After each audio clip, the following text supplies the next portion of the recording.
They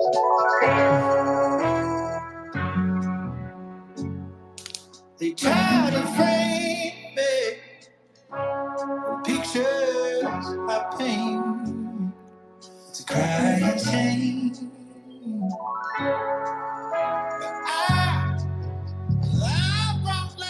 won't let them change me.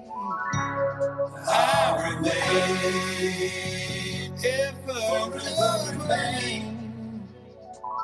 Hey, they didn't think I would do it, but I did it.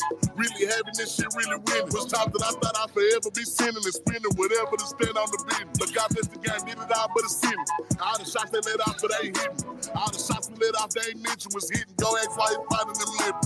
Never change, I'm the same as you send me. The only thing changes the pay for my bill. Can't forget about the diamonds and chains on my pendant was starving, but now we eat steak for a living. If we ever fell out, you was fake or a beat. Niggas quick to switch sides, don't be standing on shit. But yet I'm the biggest, ain't changing my clique. Rep to 6 disrespect and get put in that dick. I came up off a rap, but no prices for bricks. $1 million combos out to eat with my stick. Big combos and condos, letting low go for sick. Random block with my little bro, she came with a switch. In the list, how you niggas gon' die for that shit? Let them make it for months, hurt my pride a little bit. When they ride, make his whole family cry for that shit. I'm the same, I ain't letting shit sliding. I'm in every word that I said, I put this on the seat. I'm the same nigga third from the set to the bridge. Better ask about X, matter of fact, come and see how this rap shit helping me, nothing to me. Hey. I won't let them change me. I remain ever remain. They say X when the change probably cause I got rich, I ain't hurting my kids, they ain't wanting for shit. They say X when the change probably came from a bitch tried to hit, now I'm up and they all on my dick. They say X when the change probably came from a nigga I fuck with, but good still I'm 10 with the gang. I come out of these folks get to say the X change. I'm the same and I'm standing on 10 with my name. Hey. I won't let them change me. I remain forever remain. Forever. GM. We got Big X the plug bringing us in. Farmer, how we doing? GM, man. Yeah, I guess I kind of missed a spicy last 30 minutes of the show, and then the X app crashed, feds rubbed, and there was no revival after that. But I saw some of the messages that there was a bit of a party that I missed out on. So yeah, hopefully we can rehash some of those vibes today. Nick is definitely still on the Fed's radar. I brought up the word politics and just got fucking shut down. I know, man. Real quick. That happened instantly. That was mad. Yeah. So I got to watch what I say to Nick. He's still the correspondent, but it's okay. You know, I pay my taxes. I'm not involved in cryptocurrency, and I don't have any of these wallets that you guys are talking about. So it sounds interesting. Maybe someday I'll get involved, but for now, yeah, I'm a spectator trying to learn, just trying to really figure out what the cryptos are doing. Been seeing them on the YouTubes lately, but Bitcoin might break all-time highs. What some guy Ben said on YouTube. So, yeah, I mean. Yeah, I mean, I'm more of a Scottie Pippen price prediction maximalist. That what did he say? Satoshi came to him in his dream, and Bitcoin was 84K by the time of the election. So let's see if that happens. Fucking Pippen, dude. That one did just not get talked about enough. Like, fucking, just comes in the. He's been actually tweeting more than just once or twice about Bitcoin and crypto in general. But on the topic of Bitcoin, I mean, Casey dropped a rune. We have the first official token by the creator of Ordinals, and what would you say Uncommon Goods was then? Yeah, you're right.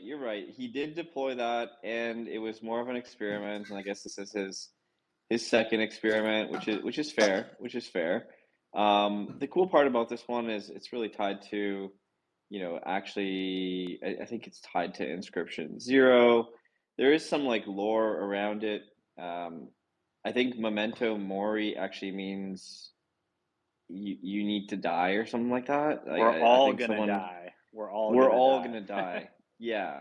Well, I So mean, that's true. So interesting meme choice. But Casey's obviously an interesting person, character, and so forth. So he's got a different version of creativity than I think that the usual degens have, especially as someone who doesn't necessarily trade meme coins for a living, or and the reverse of that, meme coins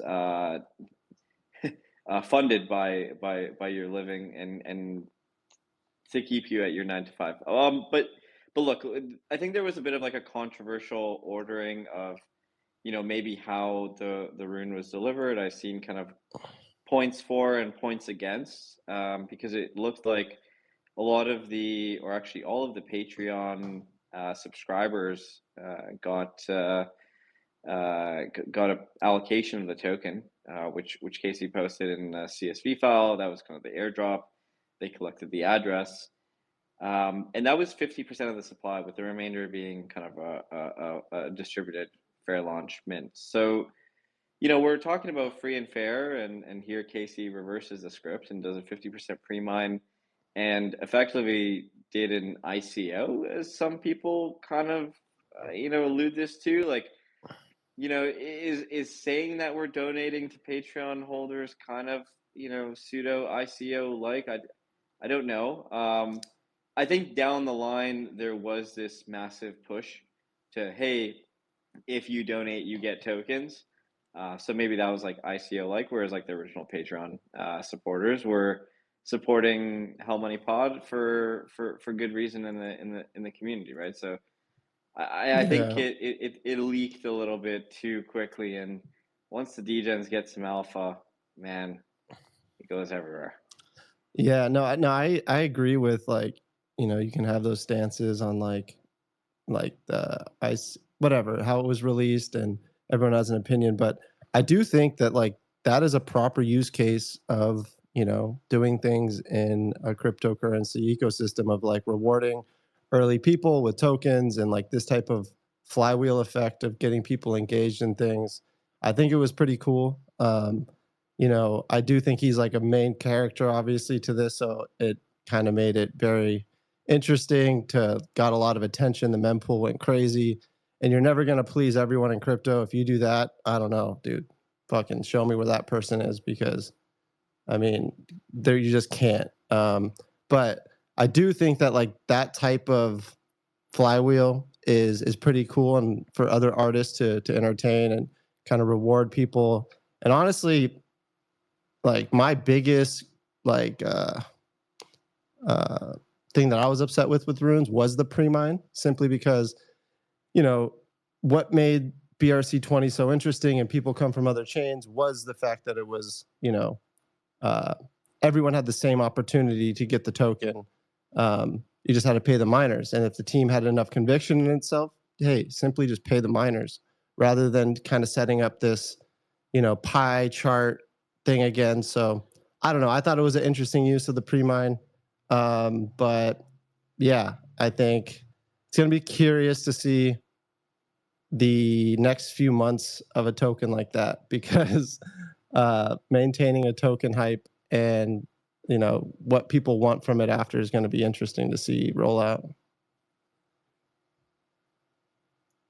Do you think they're going to do some more Patreon gated stuff? But I also think an interesting topic. I don't think we're gonna go down this whole like Patreon ICO thing, but I think the example Casey was trying to post up to the public is like, look, you can do this like time delay mint process, and you can do a pre-mine successfully, right? Like I think that's the long story short, is pre-mines are not necessarily a negative. I think a lot of people view them as such because things should be distributed, things should be fair. But there's a lot of ways that I think pre-mines actually make sense, because minting openly and having it distributed that way, I think that's a very valid part of distribution. But the fact that we can do distribution in other ways is certainly like another opportunity. and so this is I think BRC20 didn't necessarily allow us to have pre-mines and some flexibility like this. So it's a little bit, it's definitely a little bit different. But I think this is all a net positive. Look, I think there's two camps of how you view this memento mori. Some people view Ordi as Domo's token, and of course view it as a 2 bill market cap token at its all-time high. And some people view this non-memetic token as Casey's token, and so you can view it as the Ordi of runes. Now, I think the dynamics for a setup like that are very different. One, Ordi was provenance. It was all about, this is the first token on Bitcoin. This is, the one that accrued the most amount of liquidity. It's where all the liquidity was flowing back into. And it was the one that was genuinely around the longest. So age and volatility had a factor to play with. Play with this, of course. But now we have like Ordi sats, we have some BRC20s that have crossed over, and some that haven't necessarily crossed over, but still are very actively traded. And so from a if you think about just generally how tokens work, time and volatility shake out those from the believers and non-believers, and it allows you to build this core community, core group of holders. And at least at this point, and obviously, not putting anyone's bags, like I think this token can do very, very well. But I think initially at this point, I just don't necessarily buy into the model that this is the Ordi of runes, particularly because the setup is not exactly the same from an on-chain dynamics perspective. And it is a new token, but it is very impressive that we did, I think, 100 BTC of volume on Magic Eden. I will say that. Yeah, I mean, you're right. The ticker name is different. It's not Ordi.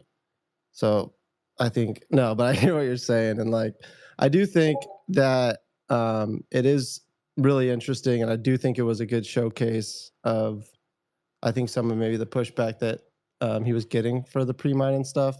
I simply just still stand in the camp. Like, if you're going to do that, do 100% so it's known, because some people, aren't as, especially if you're new to the ecosystem, like, oh, this is open mint, like, especially the earlier runes, like runes in the sub 100 were like pre-mining a significant amount, which was just kind of interesting to me. And I think that played into, maybe some of them not going as parabolic as possible, but who knows? Hindsight's 2020. But I do think another interesting thing was Patreon taking down their account and kind of signaling like, hey man, we're all part of this decentralized fucking world, and we're all still sitting here on Twitter using all these other services that are completely in control of the content that is not only being seen, but how it's interacted with. And to me, it really just opened my eyes again to the fact that, like, why aren't we all on Noster? Like, why are we all Bitcoin maxis and like say all of this shit, but still, like, I understand why, because we need the whatever, but I guess it's just at least pointing back to me, like, we are still very much a part of all these centralized networks.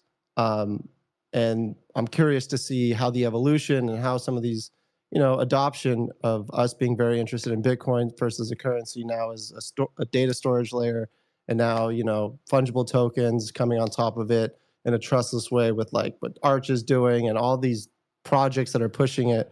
But like, when are we going to do a fucking decentralized like Patreon or like we have Noster? I'm just curious. I don't know. It made me really think about it again, because your shit can just get shut down like that. Like, my Twitter account got banned for fucking, Yeah, I went to Twitter but didn't the jail. Ordinals wallet guys have Twitch, right? Like that was the first kind of Yeah. decentralized They're actually those network. guys, the Ordinal Wallets guys, are building something exactly like that on Arch right now. It's kind of like a token faucet escrow sort of thing where you could actually, queue up this decentralized way of enforcing payment to somebody, whether it's a job or some type of bounty, something like that. Yeah, Harry's been cooking up some really interesting things with the Cat 20 stuff as well. Is that the same? Are you talking to Harry, Matt? Yeah. They're building on us right now. Actually, They're building on diving you. in. Sexy. Yeah, right on top of me. Sexy. Jesus. Wish we see. This is why we need live streams. God damn. But I guess no, that's dope. I don't know. Super fucking like side quest there, but I do think it's interesting. An interesting part of that whole token release was, you know, their whole purpose or value proposition was content that they're delivering in a curated way, and they did, you know, what I think is a cool thing, like rewarding people that supported them, and that's the whole airdrop meta of like supporting software you get rewarded early. Like I, you know, joined Netflix early, but I never got a check in the mail from them. I never got anything back from being an early adopter of any of these things. And like ENS is a great example of this. Like I pay for a lot of GoDaddy domains, but I also paid for a lot of ENS domains. But dude, ENS gave me money for using them, which is, I think, a valuable use case of this whole ecosystem. I'm like this customer software relationship that, you know, people are unpacking. And I think they did something clever, but then we just got reminded that like, hey, Patreon is in fucking full control. And it's just the irony and the two juxtapositions there is just super interesting to me. And yes, token price and all that stuff is way probably what everyone wants to talk about. But I don't know. That part to me was sobering to be like, oh yeah, we are still on Twitter and this is all still LARP central. All right. So what runes are they going to be dropping related to Dude, related to I don't know. related to the first decentralized social network is a utility token on Bitcoin? No, I think look, we have a bunch of awesome people that joined in. You know, James obviously from Liquidium, who's kind of a chief degen officer, influencer. I think he calls himself chief idiot, which is great. I like that. And then we have a couple of the team members from FunkyBit as well. I know I keep getting a ping, but they keep dropping off. But Andrew, you know, I guess if you wanted to chat a little bit more about FunkyBit, and of course Hex is with us as well from Saturn. Yeah. Yeah, Andrew, what is FunkyBit? I mean, I don't think we've spoke before. Yeah. But It's curious as to what you guys are building. cool. It's great to be here. Thanks very much for having us. And great to be working with Arch, though, as Matt may tell you, it was somewhat entertaining for me at the time. Matt, you can tell whether this is true or not. We've been like investigating doing something in the Bitcoin space for some time towards the end of 2023, and became aware of the Arch guys around the time. I think I saw a presentation at Token 2049 in Dubai, and then Matt, you guys announced your fundraise. And then we kind of really got into it. And then, if I'm not mistaken, I was on a mission to track you down like a wounded dog in person, but you kept eluding me.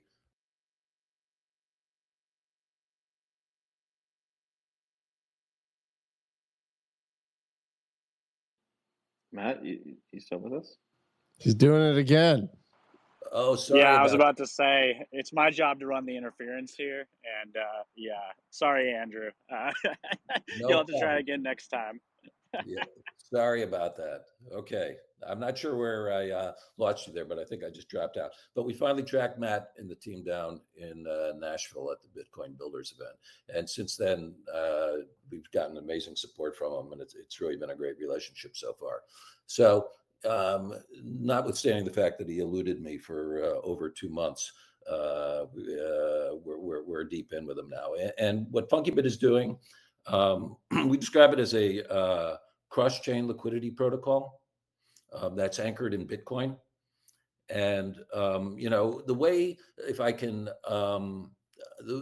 describe it is, you know, when we think about, although I'm new to working with Arch, I've been involved in crypto since about 2012, and always been a bit of a Bitcoin maxi, because probably my entry point. And, you know, when the interesting developments last year started taking place, got pretty excited. And my observation would be, you know, we were thinking about how are we going to bring more Bitcoin utility to the world. And if I can put it in really, sort of plain terms, you can either bring the world onto the L1, which seems pretty unlikely, or you can figure out somehow how to take the collateral value and trust of the L1 and bring it cross-chain and off-chain. And that's basically what FunkyBit is doing. So we're a cross-chain liquidity protocol. And what that means is our anchor to Bitcoin is with Arch. And so users can send their Bitcoin out of the Bitcoin wallets natively to FunkyBit. And what we can do is facilitate cross-chain transactions to other chains. And without any wrapping or any bridging or anything of that nature. And the way that we do that, without going into too much detail, but certainly happy to discuss it, is that we just deploy smart settlement contracts on a variety of different chains. And to begin with, our initial implementation is Arch for BTC, Citria for Bitcoin L2 and Base. And those are smart settlement contracts. They're completely self-custody contracts. And people, our users interact with them natively. And then we have off-chain sequencers, in some case, very high performance off-chain sequencers in which a variety of order types are sent. And those sequencers, those orders are signed, like, for example, in Ethereum using EIP 712. And those sequencers process those orders, sign them, and then send messages to these settlement contracts in order to adjust user balances and state on those different chains.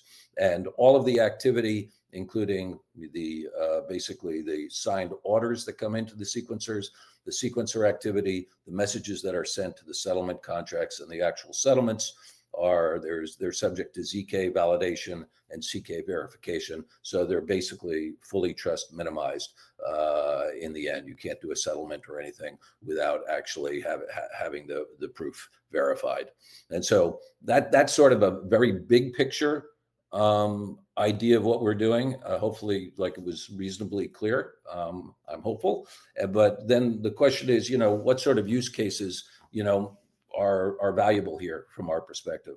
And, I listened to the Bitcoin Builders conversation from Tuesday, and, there's a lot of talk on stable coins in the space, and we're big advocates of getting some stable coins natively in Bitcoin. But right now, of course, the biggest stable coins are not on Bitcoin, and certainly not connected to, there are no Bitcoin fiat rails connected to stable coins. And so from day one in FunkyBit, users will be able to basically use their Bitcoin wallet to secure their Bitcoin on the L1 through Arch. And pretty much instantly, if they want, for example, swap natively to USDC and ultimately USD on Base and Coinbase, or vice versa, where they could, basically take their USDC and in a completely non-custodial fashion, swap it and end up with BTC on the L1. So that's like one use case that I think is pretty straightforward. Another one, I think that's straightforward, and we're not going to be rolling out with this on day one, but a month or two after, is once again a really super simple primitive, which is that you post your BTC from your wallet on the L1 through Arch, and you can borrow USDC and possibly USD based upon conversations that we're having with Coinbase directly. And so, to me, that's a use case that almost every Bitcoiner who has, some sort of time preference and doesn't want to sell their stuff is going to be very, very interested in. And so those are just a couple of examples of the sort of use cases that we're trying to produce. But what we're trying to do is be able to take the BTC collateral value, manage that in a trustless, non-custodial fashion for users, and allow them to use that cross-chain or off-chain. And so we're pretty excited about it, and we're clearly really happy to be building on Arch, despite the fact that Matt eluded me for approximately 2 months. So I'll pause there anyway. And hopefully that Yeah, no, it does. It does. It clarifies a lot of like directionally or like where you guys are looking at it as like the pillars of DeFi and the pillars of like useful application. I think me personally, I was looking at how the formation of MakerDAO even kind of happened, and been talking to a bunch of people who were trading back in the 2018 days on Ether Delta, or 2017 days, or 16 days, if I'm not mistaken, on like Ether Delta and a couple of other platforms which were live. And it's actually not very dissimilar to like what Bitcoin kind of looks like right now. Of course, Ethereum had faster transaction times and it has smart contracts, so it was a little bit different to be building on. But from a marketplace perspective, everything was an order book back then on Ether Delta.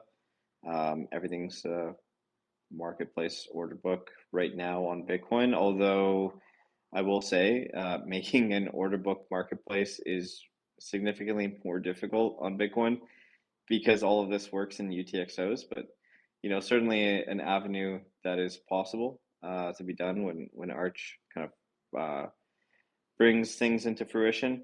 Now, I guess on the topic of like DEXs and trading, Hex, I don't know if you're available to like chat a little bit about what was posted, and maybe you already touched upon this on Tuesday, and I was kind of away at that point. But if I'm not mistaken, you guys did kind of the first trustless on-chain AMM transaction. Was that on mainnet or was that on a testnet environment? That isn't testnet, but I mean testnet is mainnet essentially. But yeah, that was the first trustless AMM swap of a rune on the base layer of Bitcoin.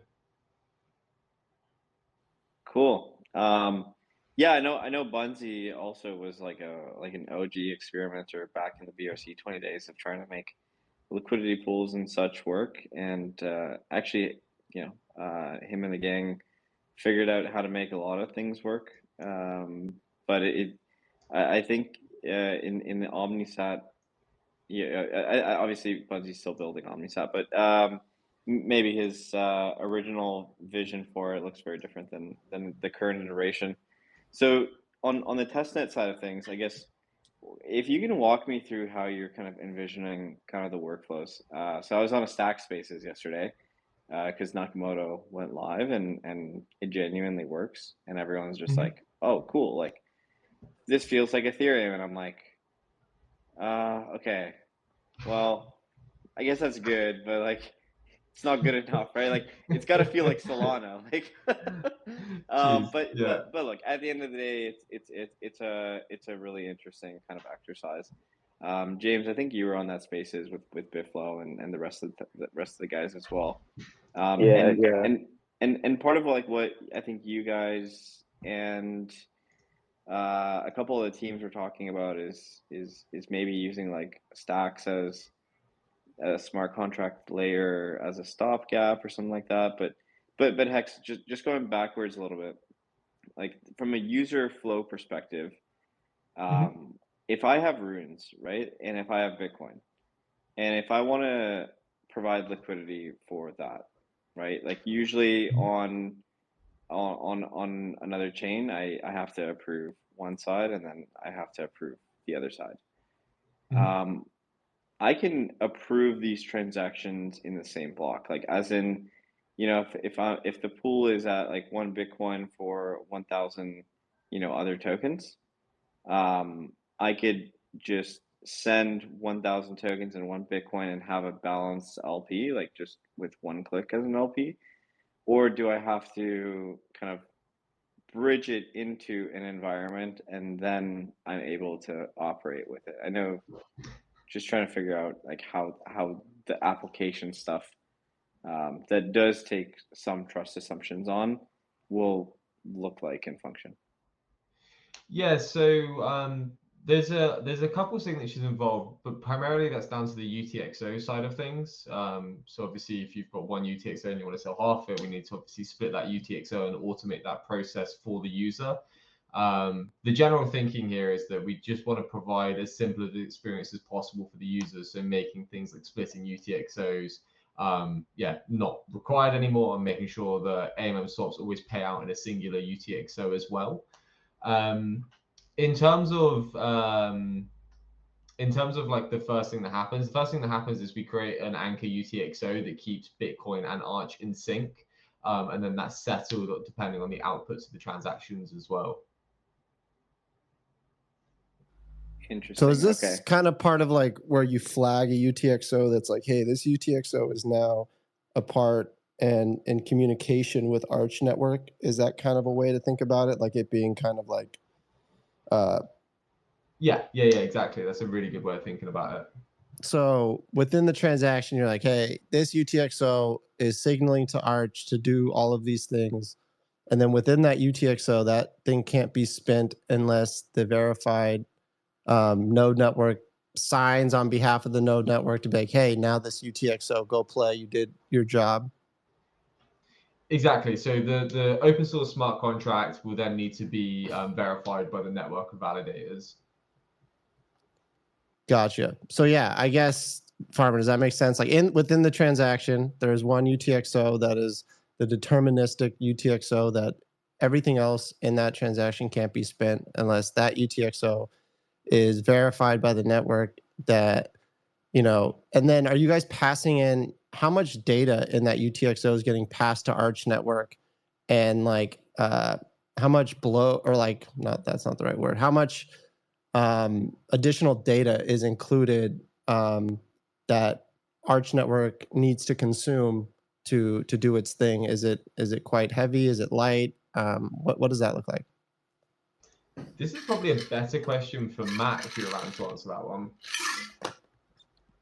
And I'm going to ping pong it over to Amin. I see him in the audience. Let's go, Amin. Come on up. I could probably handle it, but no, I think it's important for him to like cover all these nuances and technical things. All right. Well, so basically we could be trading shit coins here pretty quick is the gist of it. And if I put it into the Farmer Joe, so if we're trading Bitcoins and you take one kernel, aka UTXO, color it purple, that UTXO is now a correspondent for Arch, and then throughout the transaction's lifetime, or that kind of whatever use case the application is doing, it kind of holds everything accountable, is kind of the layman's term, without knowing the full technical scope of it, is kind of hopefully helping out here in this conversation. But I mean, you're here now, and now you could use all the big words to help us out. Hey guys, can you guys hear me? Yeah, we got you. So the UTXO's main purpose is basically to anchor the accounts on Arch to like inside the transactions on Bitcoin. So we don't have places where like double spends occur. Like imagine two transactions that are basically traded on the same DEX. If like when the first transaction happens, basically like the pool is shifted. Like price either increases or decreases, and the second transaction basically trades swaps on that price that has changed. And we don't really wait for Bitcoin confirmation. So there exists like a situation. What happens if like the first transaction doesn't get confirmed, but the second transaction gets confirmed on Bitcoin? So what we do is there is like UTXO that basically is chained through both the transactions. So we don't have a similar situation. So either both transactions get confirmed or not. And that keeps that keeps the Arch network validators accountable to what's happening on Bitcoin. You love to hear it. Yeah. One time I'd love to chat with you because like the one thing that's still super interesting to me is the account layer handling of things not settling in the block that the price was paid. Maybe it didn't get mined, and how all of that accountability and all of that, those metrics get kind of handled. I find that really interesting, and I'm sure that's going to be a,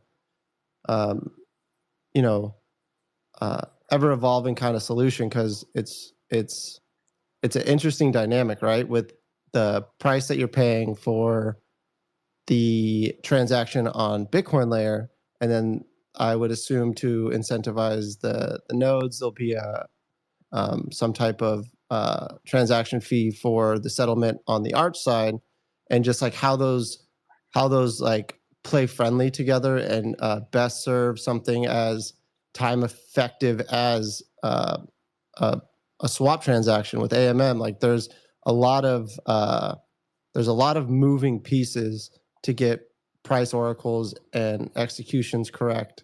And I mean, it's really, really cool. I think like the problem that's being solved is massive, and it's an interesting part. But I don't know if we want to jump into that part. But I am still really curious, and I think that part's really cool. It's definitely like a very interesting problem that we solve here at Arch, especially since the Arch network is so fast and Bitcoin is so slow. So to be able to like have that dynamic and still have like both chains sync at all times is definitely like a huge interesting problem that we fix. Yeah. I think one thing, I mean, I'd be interested in is the difference. Like I'm just thinking of what happened last night with Casey's Rune, right? And like how crazy that experience was. And I was sitting there playing around with it. And I was lucky because I was part of the debauchery group that, actually pegged that this might happen like 6 months ago. I only got it in like, a few weeks ago. But I was watching this happen and I'm like, this is fascinating from someone who maybe, wasn't initially trading on Bitcoin, but had experience in like Ethereum and things like that, where it's just a much easier experience. So I guess, I don't know how much you tracked, what happened last night with Memento Mori, but, obviously the huge transaction fees, the sniping, tell me a little bit, I guess, I'm just curious. I don't know if anyone else is. If not, then we can move on. But I'd be curious, like how big of a difference it would be if you were trading on like a Saturn using the Arch infrastructure here. Yeah, you're definitely like gonna be paying more fees since you're sending Bitcoin transactions, but also like it's not gonna like affect like both states being always in sync, even if like the mempool goes crazy and like fees are spiking, both chains will still gotta be in sync. But obviously, like if the fees spike and you wanna get your transactions in as fast as possible, you're gonna have to pay a little more fees. Pay to play. Yeah, I mean, I think we're gonna jump into so many deep nuances. I find super interesting, but it's it might be a little bit much, and it's not as fun talking about shitcoins. We also got Surge Sats up. PFP's looking banging, my man. Dude, how you been? I will say Surge is the king of shitters, so I know. Welcome back, sir. Damn, this Surge faded me for 2 months, and I was trying to talk to him. I was like building on his back, and still no response. But maybe someday. But no, Surge called Panda. That Panda call was still kind of one of the most goated things that's happened on the Bitcoin builder space. He was like, this shit's about to run. And it was like 2 months before, a month or whatever, before it happened. And then, man, did that Panda put in some work. That thing was eating bamboo and just doing all types of cool shit. But no, I'm really excited. And I guess Hex, like it being on testnet,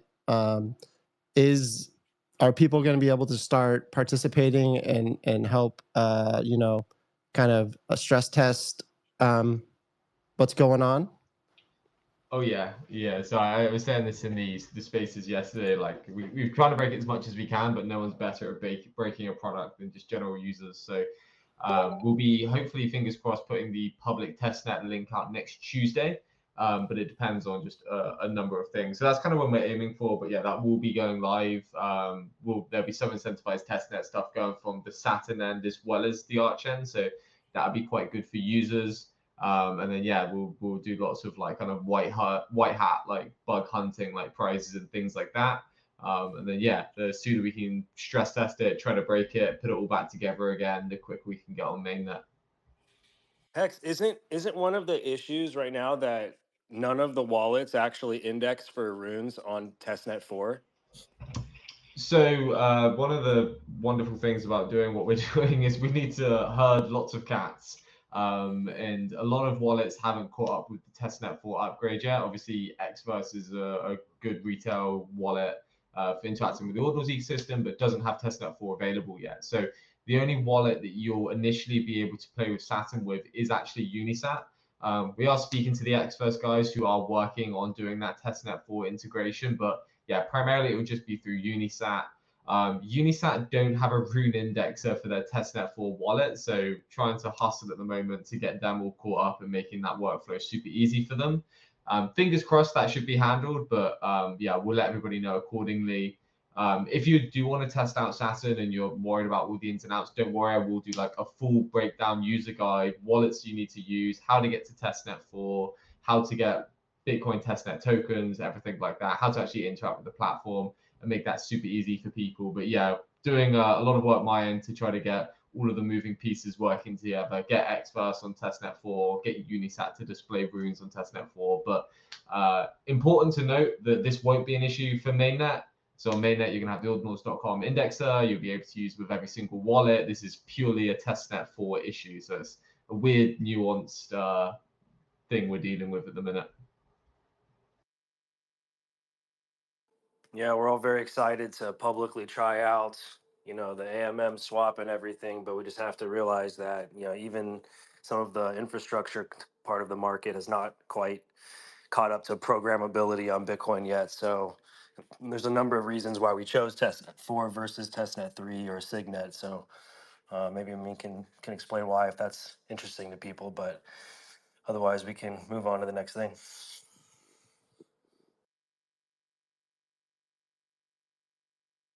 Win testnet 69, and then we could really just start fucking mooning our bags. Jesus. Exactly.